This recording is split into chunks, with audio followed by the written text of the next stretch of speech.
په کندز کې د جګړو له کبله د 3 شپېتو دولتي ادارو تجهیزات له منځه تللي دي. همدارنګه 12 دولتي ادارې په بشپړه توګه سوځېدلي او ویجاړې شوي دي. له کابل څخه کندز ته د دولتي ادارو د وراوښتو زیانونو په هدف د حقیقت موندنې راغلو استازو رسنیو ته وویل چې دوی په لومړي ګام کې غواړي د دولتي اداراتو خسارات راټول کړي څو متضرره شوې ادارې بیرته خپل فعالیت پیل کړي چې د خلکو ستونزې هوارې شي. د حقیقت موندنې استازو رئیس عبدالحبیب جبارخیل په خپلو خبرو کې رسنیو ته داسې وویل: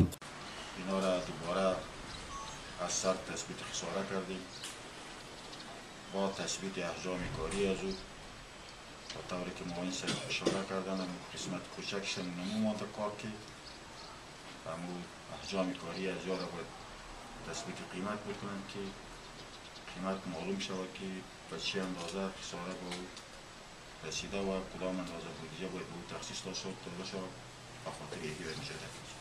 هغه وویل چې ملکی خلکو ته د وراوښتو زیانونو په اړه هم کمیسیون جوړ شوی دی څو د خلکو د کورونو، دکانونو او داسې نور ملکیتونه چې تخریب شوي دي دقیق ارقام راټول کړي څو له متضررو خلکو سره مرسته وشي. په همدې حال کې د کندز ولایت سرپرست حمدالله دانشي هم په خپلو خبرو کې وویل کله چې دولتي ادارې بیرته خپل فعالیت پیل کړي نو د خلکو ستونزې به په وخت سره هوارې شي. تثبیت شهدا و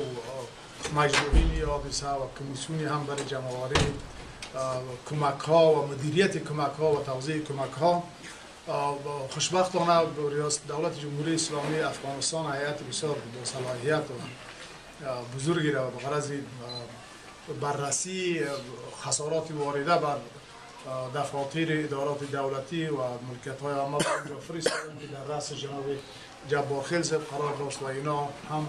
از اینا تشکر میکنیم که دانشي دا هم وویل چې له دوی سره یو شمېر مرستندویو خارجي او داخلي موسسو د مرستو ژمنې کړي دي. هغه وایي چې دوی غواړي مرستې په یو منظم شکل کور په کور وویشي څو ټول متضرره خلک له بشري مرستو څخه برخمن شي. د یادونې ده چې د کندز ښار 14 ورځې د درنې جګړې شاهد و چې د دغې جګړې له کبله د دولتي تاسیساتو ترڅنګ د یو شمېر ملکي خلکو ودانۍ، دکانونه، مارکیټونه او داسې نورې ودانۍ تخریب شوي دي. اجمل آریان، آزادی رادیو، کندز.